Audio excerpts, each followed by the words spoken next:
what mechanism has been developed in science that understands this and can demonstrate it? Otherwise, you have no argument that random mutation is capable of generating new genetic information and that is overall beneficial. So please try to explain that to me. Neph, creationists asked Richard Dawkins this question and he couldn't answer it. I know he couldn't. He tried. Random genetic mutation is damage to the genetic code. And it is not beneficial at all. Any envisioned or assumed or perceived benefit due to any genetic mutation is always the result of something that has caused damage to at least one other Christian conservative genetic sequence of genome. So if you're producing something even at the most outrageous example, if you're producing something that's beneficial to one genetic sequence, okay, you are providing some, you're discussing something that is degradatory to at least one and possibly 3 or 5 more genetic sequences of information. That is called entropy, and in moving it forward produces a damaging effect which cannot be benefit by some random genetic mutation. And in fact, random mutations which seem to be beneficial are exceedingly rare. Okay?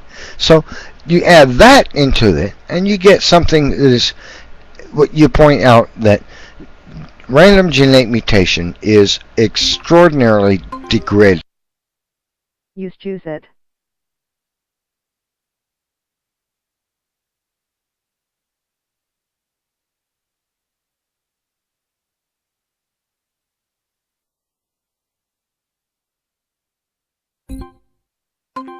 Choose it. Many decades ago, its destruction.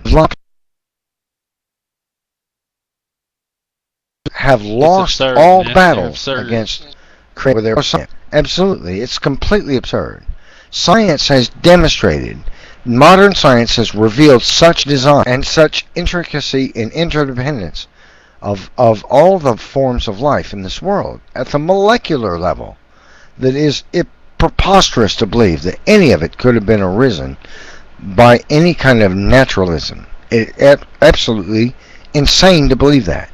The only people who do believe it and preach it, there are many people who believe it because they know no better. There are a lot of people who preach it because they hate God. Those who preach it are those who hate God and despise the idea of getting on their knees and saying, God, forgive me of my sin. And when I say that right now, I know there's a dozen people in this chat room right now that just want to cut my throat. They hate me. They hate me for it, for saying that very thing. They hate me. Yeah, But that's what science has demonstrated. You see, the random mutation destroys life, not increases it. The opposite of what the evolutionists claimed is true is what science has demonstrated. But the evolutionists will not let go of this fallacious, ridiculous, anti-science idea because they have to hang on to it. If evolution were true, it has to be genetic change. It must be for life to evolve. It must be genetic information that changes. They know that. So they cling to this falsified idea that's been falsified for 97 years in order to produce to create this excuse for the atheism. I don't have to believe in God because, look, evolution is true. And mutation is why. Screw you. Look, dude, your mutation idea has been stripped away. It's gone. It's false. And the existence of the genetic material proves empirically every life form in this world was specially designed and intelligently created. You have no excuse anymore. Science has stripped away 20th century science has stripped away all of the atheist excuses for saying, I don't want to believe in God, I don't believe in God. We've proven God exists, and we've proven God created the world. And we've proven God created all the life in this world. These people just refuse to accept it and mouth off. They hate science so bad. They hate science. They hate science. Raytown South High Class of 2010. They cling to speculations and hate science because science has destroyed their claims. And so they put forth speculations and conjectures as if they were science. Even though science has shot down all their crazy excuses for claiming God didn't make them. And that's where we are today.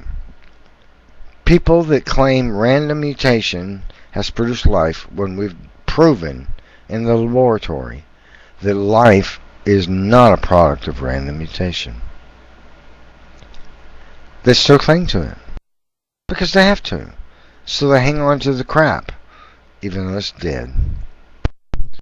Neph, I just posted an article that shows about a dozen or more beneficial mutations. Yeah, a dozen or more out of Fascinating millions human. of random mutations, which cause degradation to the code. That's right.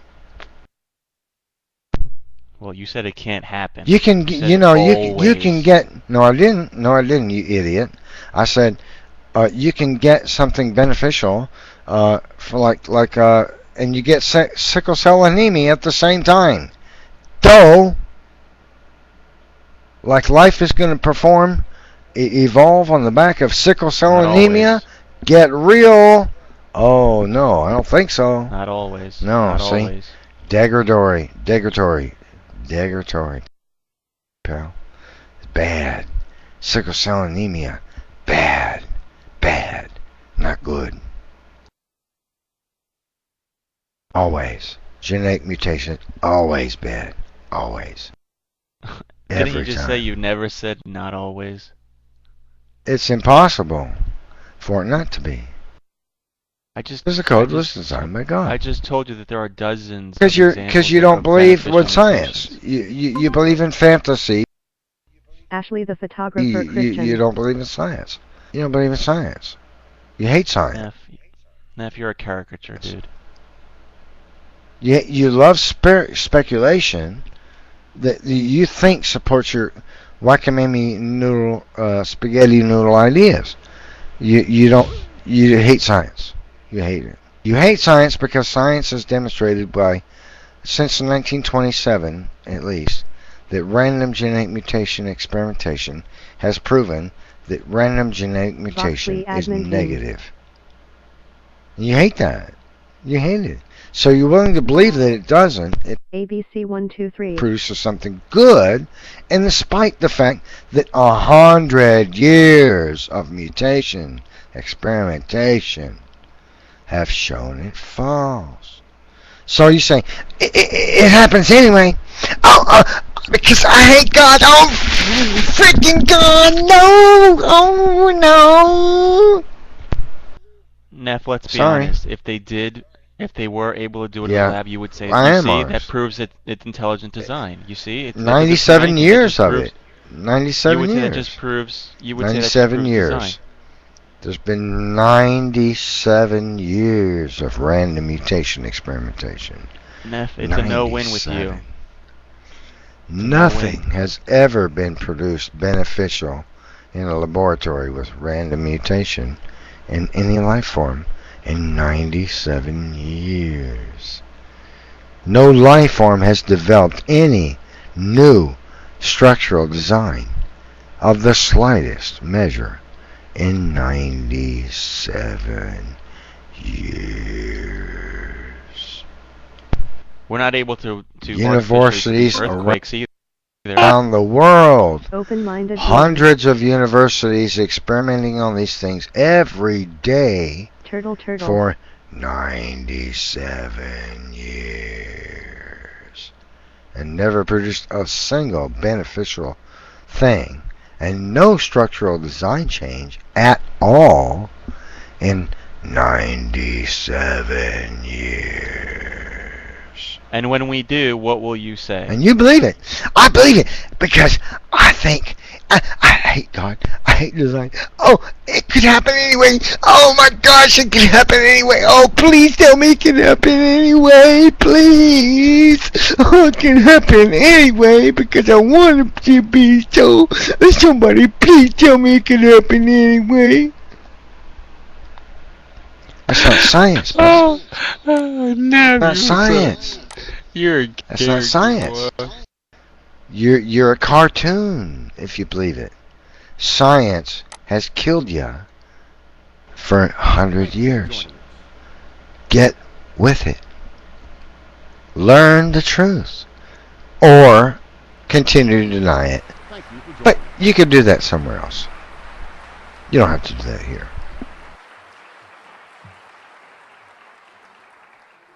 See, I'm not here for you. I'm here for those people that are on the fence. So if you're somebody who's not willing or ever going to be able to be changed by God, you just decide that you're never going to be changed. You're perfectly free to leave and never come back because I'm not here for you. I don't care if you're here. I couldn't give a crap if you're here or not. I don't care. I'm here to help those on the fence, not people like you. So, take a hike. Adios. I don't care. The History Department, the Program of Liberal Studies, and Chemistry. See ya. The Center for Civil and Human Rights, ILS, and the Department of German and Russian. The Center for Philosophy of Religion, the Center for Undergraduate Scholarly Engagement, the Rooney Center for American Democracy, the Glenn Family Honors Program. Yeah. Is there a possible mechanism where helium and hydrogen can create all the other elements of the periodic table? Not that I'm aware of. The Big Bang model posits that all of them elements came to existence from it, but it's virtually impossible to cause fusion to create elements past iron. So how do they come into existence? See, the Big Bang model fails right there. You can't explain how all the elements past iron came into existence with any Big Bang model. See, they fail right there. There's just right there past iron. There's nothing that can explain it. But it seems like the scientists would have thought about that before they made the theory. Oh, I know, but because they have to put forth some material cause, man. It can't be God. See, can't be God. So they're willing to fabricate any kind of whack-a-noodle idea, just to propose. Well, God didn't do it. Look, we can create something completely stupid. And this is why. And you believe it or shut up or you don't get a degree. You pass my class when you agree with me, you dumbass. That's all what they say. That's all it's about. If you pass this class by agreeing with what I say. If you don't agree, then you get an F. See? That's how it works.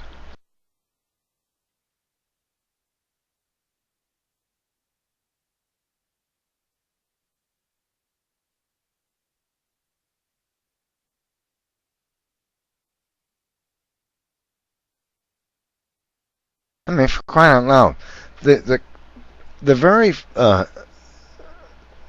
conditions of the planets in our solar system alone discredits this whole idea. I mean, Uranus rotates on its side with its moons rotating at a 90-degree angle from its rotational axis.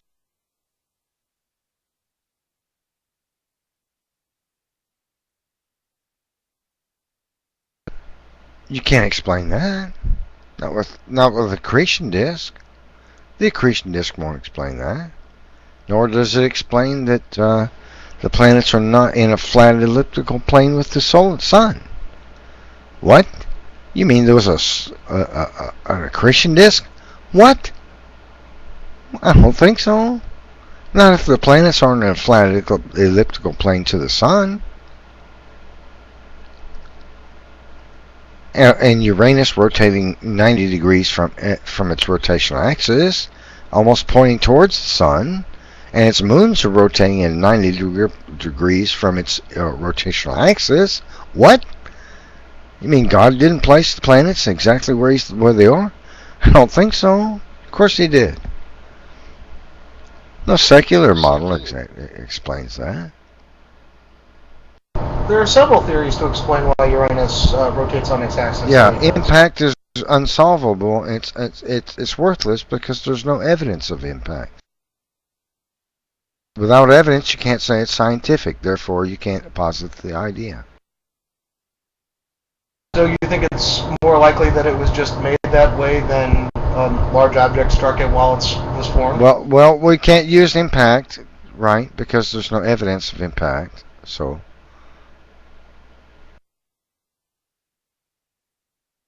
So anything that it hasn't actually been directly observed can't be proven?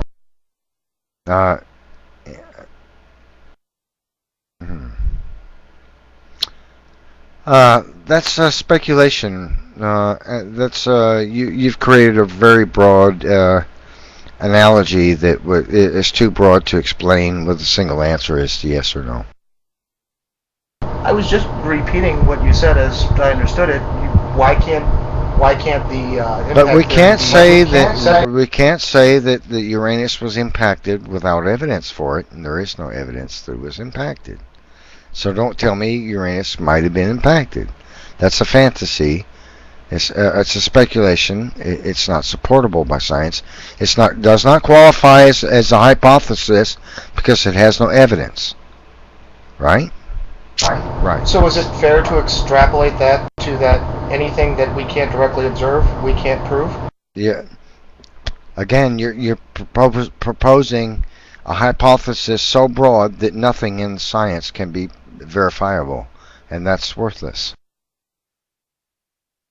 So why can't the same thing? I could apply the same thing to evolutionism and discredit everything in evolutionism with that one fallacious broad statement. So why must an impact hypothesis or theory be disregarded? Because there is no evidence of impact, and Uranus rotates at 90 degrees from its rotational axis, with its planets and moons rotating at 90 degrees from its rotational axis. And this secular theory is that it was created from a rotating and condensing accretion disk, which would be impossible to create any of the planets rotating on their sides. They would all rotate in conjunction with the sun and should all be rotating in the same direction of the sun according to the conservation of angular momentum. So scientific law discredits the accretion disk. When it comes to the actual axial tilt of Uranus, though, the planet or its moons actually lend credence to that. It once turned on an axis similar to the other planets. That's your theory. Your idea that it once did what? Without evidence, you're speculating. Don't give me speculations.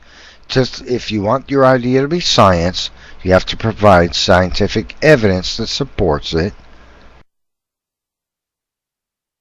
Well, I was pointing out that the existence of its moons that travel the way they should be if they were formed by an accretion disk, and its axial tilt. No, they would not be. Why would they? They would not be. An impact. They would not be. An impact that changes the axial tilt of the planet. No, they would not be. The orbital path of the moons.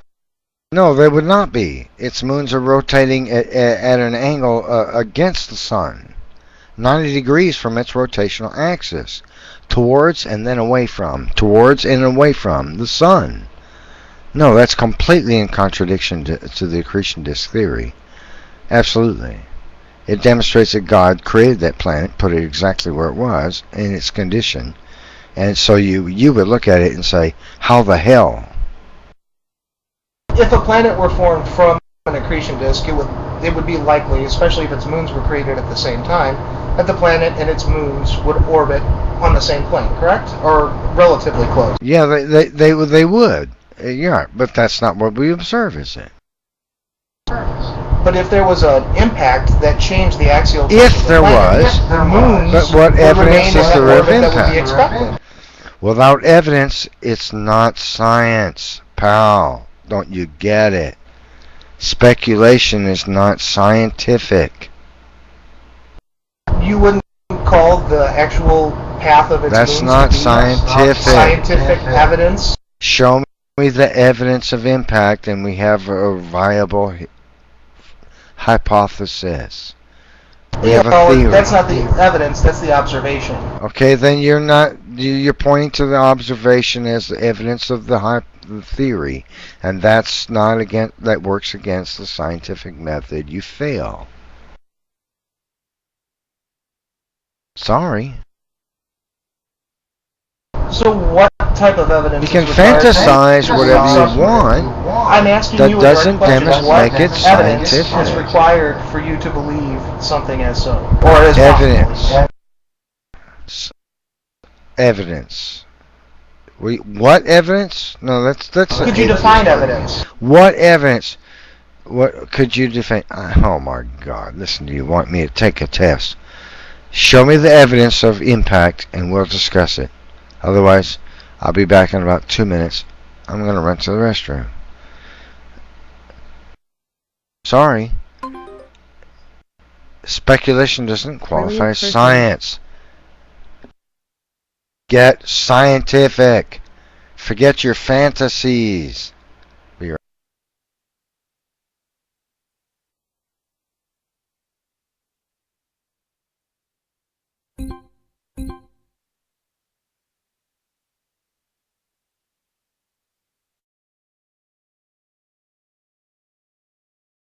Think it did. That's not scientific. You see, the anti-science, non-scientific ideas of these people, it's preposterous. These evotards believe that non-scientific speculations qualify as science. They're dumb. It doesn't work. It's simply trying to reconstruct something that Not we were science. able to observe. Based To on the evidence reconstruct something available, based upon your observations that were fantasy. made. Science You take the requires the information, observable, testable, repeatable. It doesn't require your fantasy. We evidence in science that it was impacted. Therefore, we have reason to believe that it was impacted. Otherwise, speculations and conjectures qualify as zilch in science. Science does not operate by imagining that things can happen, and therefore they did. You boon. Don't you get it? That's not science. I don't think you Get understand with how science works. science. You look at the evidence. Get with science. Idiot. Trying to tell me I don't understand how science works. That speculations and conjectures somehow qualify as evidences in science. A dingbat. This is what I mean, folks, when I say that evotardism is anti-science.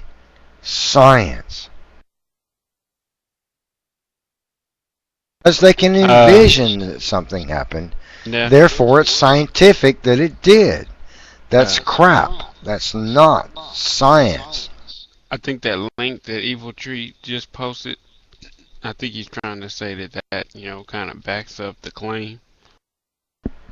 I couldn't it doesn't explain the nature of the Uranus. There's no evidence of impact. And there are arguments against impact. If it had been impacted, it would have literally broken the planet to bits. I mean, for crying out loud. I mean, there's lots of astrophysics to go into this. Impact would have caused the destruction of the planet. Why should we see its moons rotating at a 90-degree angle from its rotational axis if it had been smacked by something else? No, that's ridiculous.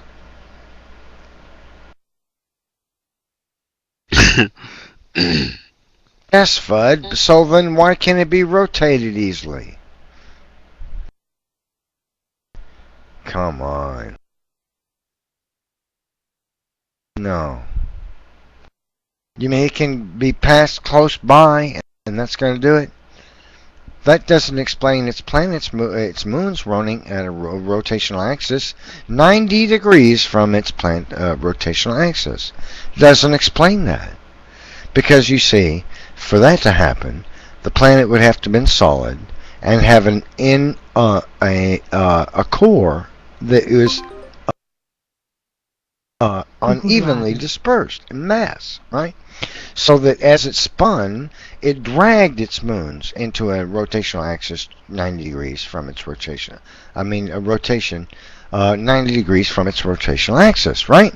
But that's not the kind of planet that it is. See? It's a gas giant, right? See? So that doesn't work either. See what I'm saying? No, none of the secular theories work, friend. Sorry. They're all dead in the water. The truth is, although you guys don't want to admit it, God created the planet and put it just exactly where it is. Exactly where it is. And that's why the moon, the earth, and the sun are exactly the right distance from each other so that a perfect solar eclipse can occur. If they were different by only a few thousand miles, it wouldn't be possible. But guess what? God made it just so.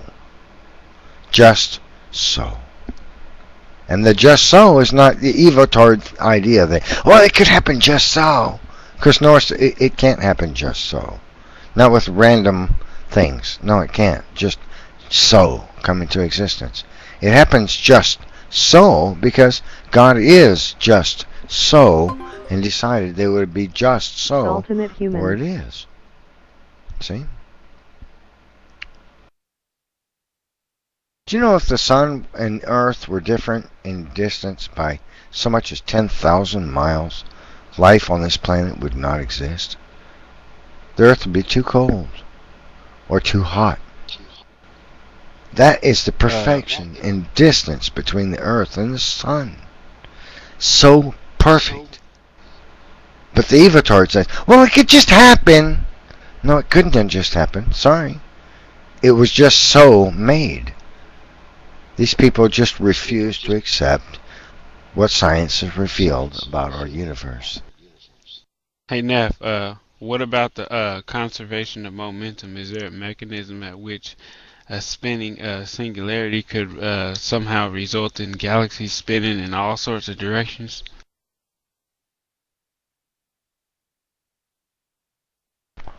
Well, they could explain the solar system.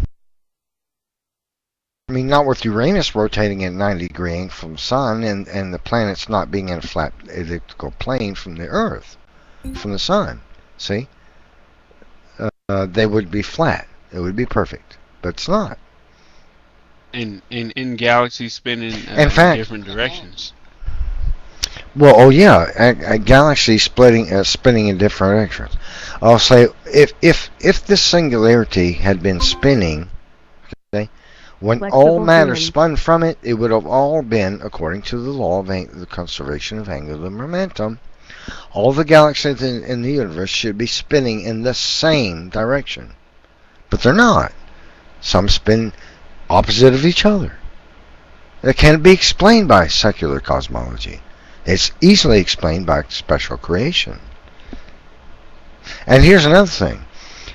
When we look into the deep universe with the Hubble telescope, we find galaxies so far from the Earth that evolutionists claim that these are early, quote, early galaxies. Okay? Some of those produced by the early expansion of the universe. Okay? And guess what? They look just like those that are near the Earth. Huh? They haven't imploded on each other? They haven't wound up to destroy themselves? They're still spinning just the same way as the galaxies close to the Earth. You see, this is a tremendous problem for the secular ideas. It refutes their ideas of a quote-unquote Big Bang. Because if they were the earliest galaxies in the universe, they should have already wound themselves up and destroyed themselves. But what we see is that they're spinning exactly the same way as the ones that are close to the Earth. They have destroyed no real difference. We're seeing them as they were 14 billion No, years they ago, haven't destroyed themselves. No, they haven't. We have no evidence of what you that. see in the night sky today is not what actually is at that distance. We're looking for. No, but they are, you're not understanding. They are so far away that they are the oldest galaxies in the universe, and yet they have not imploded upon themselves. They have not wound themselves up. See?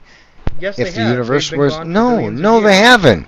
No, see, what you're not understanding is that they are so far away. What we're looking at is that they would have, by the time the light gets to us, they would have. What we should be seeing is galaxies which have imploded, have destroyed themselves. That's your problem. You're not understanding. The light we see should reflect galaxies which have already imploded, have destroyed themselves. They should have already, and we should already be seeing it.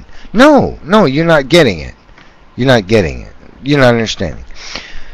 What we should be able to see would be galaxies which had already destroyed themselves. But we don't. Instead, we see galaxies which have not destroyed themselves. Do you understand? Yes, I understand. I don't think you do. Again, I don't think you do. You do. I mean, we're I don't looking think you at do. the way they No, were look. 14 Let me explain to you like this. If a galaxy If evolution is true, 50, why let's don't take an Eskimos have example. all over their body? 50 billion miles away, light years away, okay? And it seems to be still spiraling like the Earth. Galaxies close to the Earth, okay? You think that, well, because it's 50 billion years low, what we observe is 50 billion years ago, it has already exploded, and we're just now seeing light that demonstrates that it hadn't, right? I see that, what you're saying, okay? But what you're not understanding is this, okay? According to its distance, the light we see coming from it should already demonstrate to us that the galaxy has imploded upon itself. That's what you're not understanding. And it's not so. Well, we're not that going demonstrates, back 50 billion years because it doesn't matter. You can argue with semantics. I don't care about semantics. I don't care about semantics. I just used a silly example. And the example is silly, I admit. The point is, what we see should not exist. Period. No. Because if the universe was as old as evolutionists claim, these galaxies would have imploded. We see no such galaxies. These early galaxies do not demonstrate with their light coming to the Earth that they are imploding. They should have already, but they're not.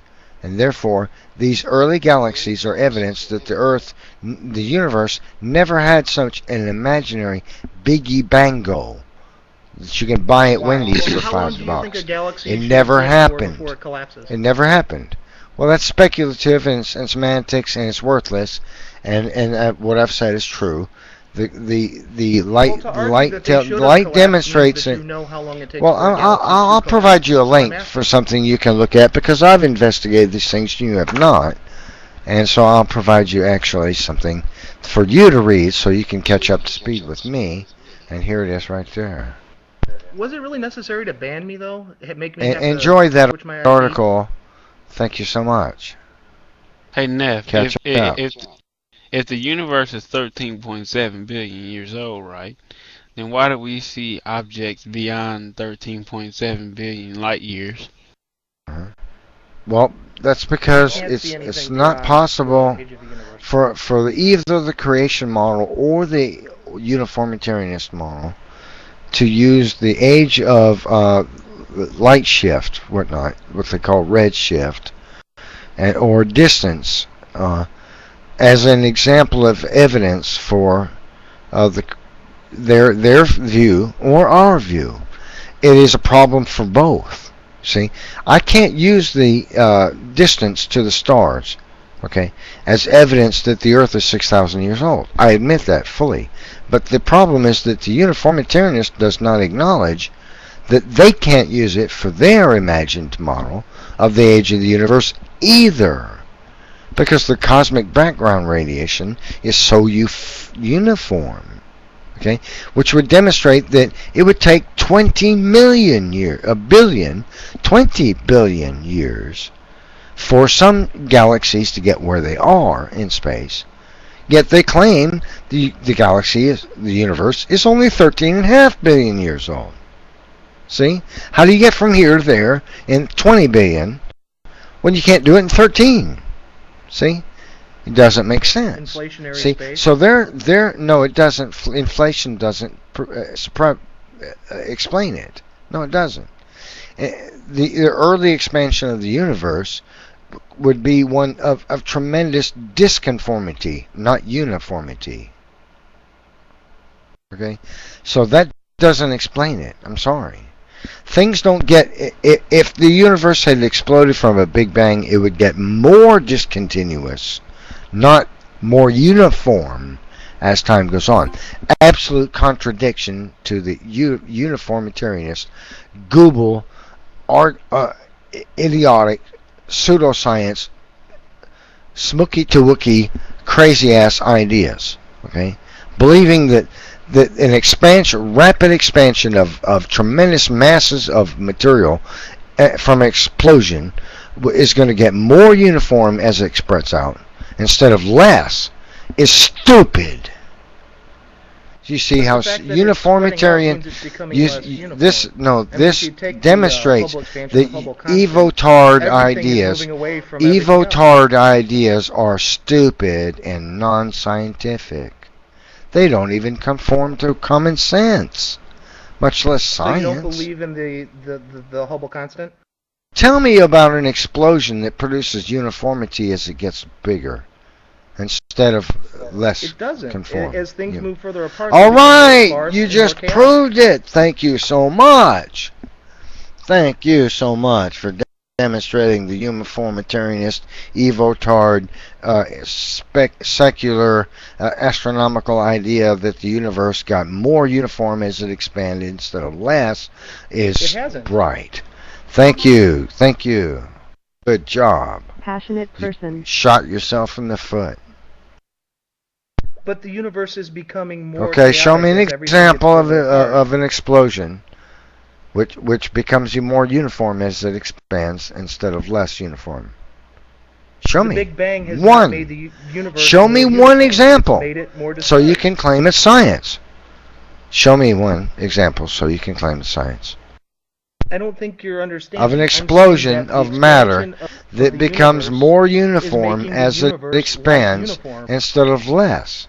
Show me an example. But it isn't making it if you can't, then you're not exploring science. Don't give me poppycock, garbage, bubblegum machine science. Show me an example of science that demonstrates that an explosion creates a uniformitarity as it gets larger and less uniform from the center. There isn't Show me. And that isn't possible. Then it's science. Right. Yes, it is. Because the Big Bang Theory claims that the conformity of the cosmic background radiation is a product of the evolution of the Big Bang, which is completely impossible. But as everything spreads further apart, and it gets less uniform. Formed between them, you've acknowledged that. Uniform. It becomes right. Therefore, the cosmic background radiation becomes less uniform. You shoot yourself in the foot again. Science. I don't even know where to go. I mean, I'm trying to explain that your concept of the Big Bang is incorrect. Science and creation are one. The universe is flying Science apart. and creation are one. Apart. Did you know that? Science and creation are the truth.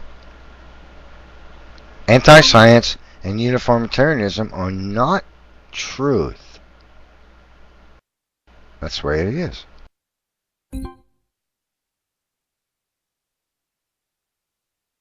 Speculations do not qualify as scientific theory. They do not qualify as evidences in science. If the universe exploded from a singularity, it would become less uniform as it expanded, not more uniform. And thus, it's become less uniform. So the extraordinary uniform nature of the cosmic background radiation could not have been produced by a Big Bang, because that's science, not speculations and conjectures because I hate God. See? The Science. Is that made Creation up as well? is real. All galaxies not moving apart. Creation is science. Get that? You haven't figured it out yet.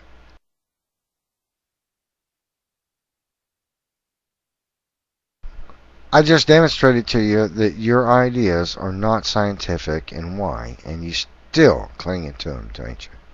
You still, because I hate God. God can't. Vagnaki 24 evil atheist. Yeah, he's been drinking.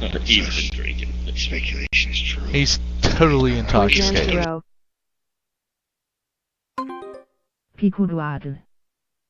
He's not near as bad as he was about 2 or 3 weeks back. Atheist. No, last night was the worst I've ever heard him. It was horrendous. He couldn't even get a word out. Oh my God. It was... Oh... That's the reason why this room was created, was because last night it was like he was drunk. He was so drunk he like went back in time. That's it. That's pretty cool. That's pretty funny. No, he like it was the one night I've been recording like every night, but the one night that I don't record, Neph is so shit-faced, and he goes, "Hey, Point Man, hey, how about a neo-Darwinist culture? That would be evil and racist, right?" And then I go, "Yes, actually, you're right, Neph. If you built a culture on neo-Darwinism, it would be survival of the fittest, and the fittest could, rule over the weak." And then he goes, "Oh, see? He admits he's a neo-Darwinist. He's a racist," and he bans me. And it's just like, oh my God. Yeah, this is all I have to say about that worm at the bottom of the tequila bottle, or that thing that at the bottom of the tequila bottle. That wasn't a worm. That was a flux capacitor. Yo, Point Man. I just want to say something. Towards you directly. You kind of made the you kind of implied earlier that, okay, well, if the majority of people say something, well, then you're gonna take their word for it and say that, yeah, people are born gay. Okay, well, you're implying what you're saying is, okay, statistic. Okay, well then. Okay, well, what are you trying to say then? He's talking about scientific concordance. I was addressing somebody else. Just use it. I was listening to you. Keep talking. Oh, sorry. Okay, my bad. And yeah, I don't know what concordance means. So, but okay, yeah. So, Point Man, did I get it right so far? Like, is that what you were doing? Like, the majority says this, then you're just gonna go with that? Yes, I will always agree with the majority of the scientific community. Always. Period. Okay. Well, well then by that logic, you should reasonably agree with this. I am from the League of Unreasonable Questions. Are you aware, Point Man Zero, that 90% of scholars and 99% of historians that investigate the historicity of Jesus Christ come to agreement that he died on a cross, he had an empty tomb, and he appeared to the disciples, Paul, and 500 men and women? Are you, like, that? They call this fact in history. That's what they call that, facts in history. 90% of scholars and 99% of historians. The majority are agreement. Okay. So do you accept that? Yes, of course. Well, by your logic, the majority says so. So then it's right. Okay. So do you accept evolution because 90% of empirical scientists accept evolution? No, not 90% of scientists, but the majority of scientists, yes. I think you're talking about biologists. 90% of biologists, almost every biologist accepts evolution. But no, 90% of scientists worldwide, over 90% of scientists worldwide. I don't know. I'm pretty sure it's the majority. I don't think it's over 90%. No. But anyways, no. Okay. I swear to you. I swear to you, it is well over 90%. Okay, I believe you. I'm not gonna call you a liar. But okay. Anyways, well, my answer to that is there's too many things wrong with that. With the theory of evolution, there's too many things wrong with it. I just don't see how these people. I honestly think they're lying. I'm not even kidding you. I think they're lying. That's my opinion. Did you know my wife is a scientist? The evil evolutionist conspiracy card.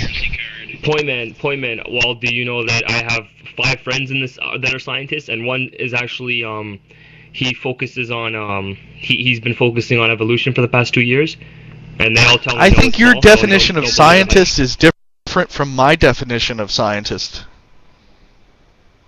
Well, what do you mean? Well, I mean, my wife has a PhD. She works in a lab, and she actually does specific research. What do your friends do? I have friends that are doing this. I'm not kidding you. I'm not lying, man. They're on my YouTube channel too. I got some on my YouTube channel. I got some on my Facebook. I'm not kidding around. I have 4 friends that are scientists, and then one is focusing on evolution right now. Okay, what part?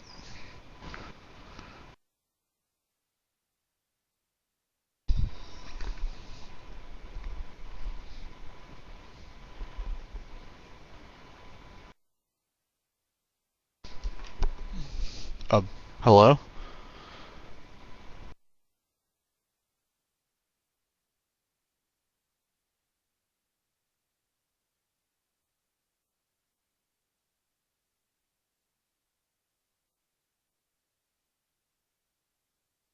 I'm still here. Do you guys still hear me?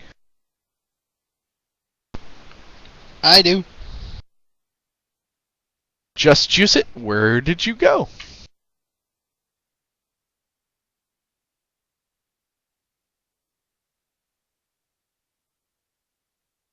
Hello? Hello? Oh, hey, sorry, man, I lagged. I was talking over you for like a minute, but sorry about that. But, yeah, I didn't hear what you said. Where should I begin? Okay, you have a friend that you claim is a scientist that is currently doing research on evolution. Does he accept the theory of evolution? No, he doesn't. Really? What degree does he hold, and what area of science does he research? Well, he has a PhD. I'm not too sure about exactly that. I don't know exactly what he has under his belt, on his resume. But I think somebody might be lying to you. He's my friend, man. There's no reason for him to lie to me. He's a qualified scientist. Friend, face to face, or friend over the internet? Because I can tell you I have a PhD. He works in a lab, and he's got man. Every time I see him, he's got one of those white coats on, and he goes by the name scientist. I work in a lab. I never wear a white coat. My wife is director of a corps, and she never wears a white coat. The white coat is for TV, man. We wear scrubs though, because you want to keep out like contamination. Well, I don't know. He tells me he's a scientist. Yeah, I know, right? Isn't it annoying when you set up a bioreactor and it gets contaminated by like diatoms and it kills everything? Or, well, not diatoms per se, but dinophalangates, and the dinophalangates kill all the other, all of the other life in the reactor. It's really a pain in the ass. I actually had that happen. Yeah, I'll tell you the worst thing ever invented. Prescription eyeglasses. God damn it, they will ruin an experiment quicker than shit. Because people will change clothes and they'll completely forget they're wearing glasses. Okay, yo, so point man. Yeah. Point man. Okay, so can we get back to the other topic about Jesus Christ? Yeah, so sure. Okay, you made the claim that you have 5 scientist friends who don't accept evolution. Is that the claim you're making? No, hold up. No. Yeah, okay, that's the claim I'm making. But can we get back to the whole historicity of Jesus Christ and the scholars and historians that are saying these 3 are facts, the facts that I mentioned? By your logic, shouldn't you agree with them? Believe it or not, I know a scholar group of over 200 biblical scholars and historians who have come to the conclusion, or I should say they've come to the census because they voted that Jesus Christ may or may not have lived, but more than likely he was probably a legend, just a legend. And even if he did live, we can't find him in history. That's the problem. Even if Jesus was a real person, let me say this again.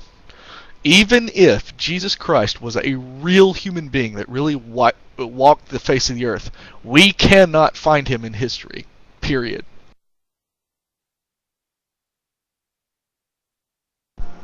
That's not true.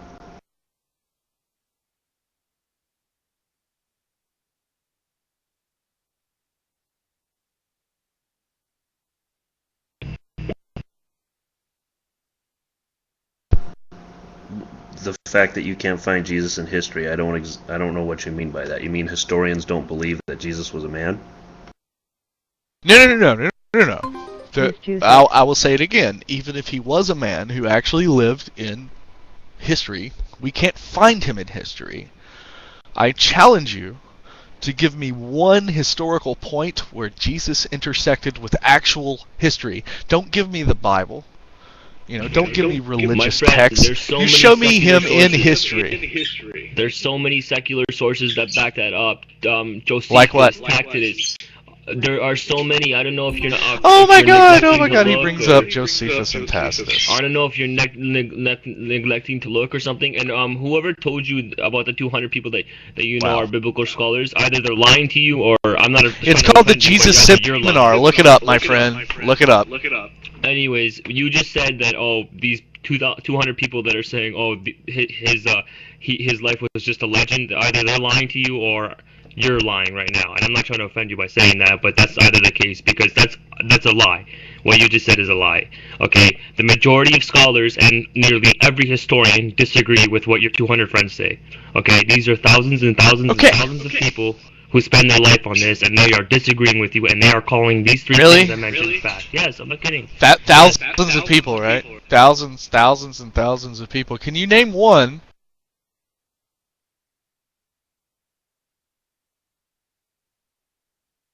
Oh, William Lane Craig.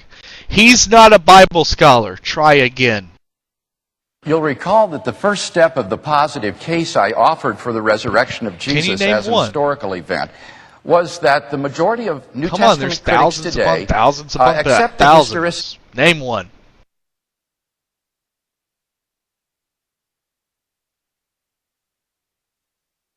See, here's the problem. You were fed the lie, and trust me, I know. I was raised Christian, and I believe this crap. You were fed the lie.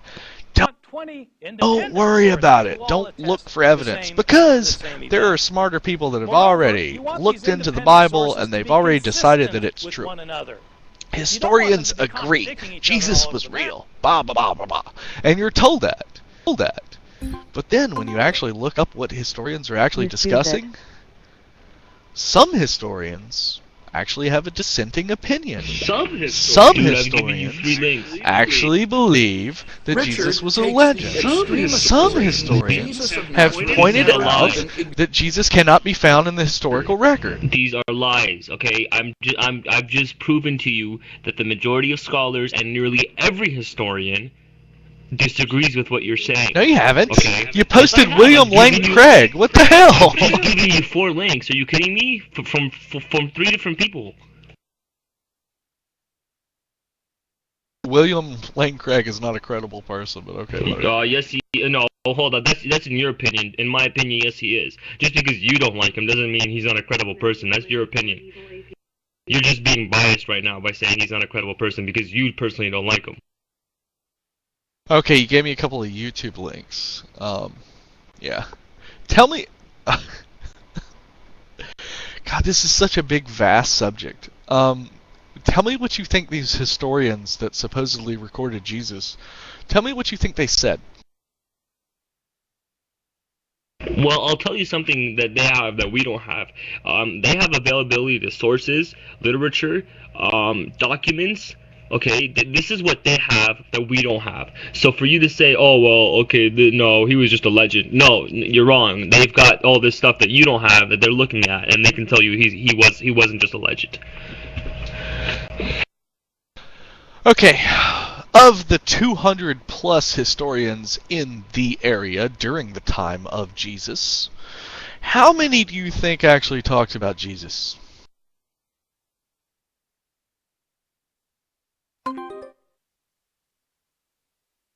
I don't know. I'm not, There's 5. There's 5 that is cited. Okay, so Bible scholars and historians claim that there are 5 historians that lived around the time of Jesus and in the area of Jesus that talked about Jesus. 4 of those talk about Christus, or Christ. It is a title, not a name. They never say Jesus. They never say Jesus from Nazareth. They're talking about a Christ, or a Christos, right? The only one... Hold on, I always get Josephus and Tacitus mixed up. I do believe it's Josephus. Josephus claimed there was a man, his name was Jesus, he claimed to be, he was the king of the Jews or whatever, right? Here's the problem with that. That was actually proved to be a forgery 500 fucking years ago. It's different ink, a different paper, it's dated to a different day. Somebody actually went in and put that in as a forgery to try to prove that Jesus was real. We believe it might have been the church during the Dark Ages. I'm not arguing against the word of God, man. I'm sorry, I didn't hear that. Let me turn up my volume.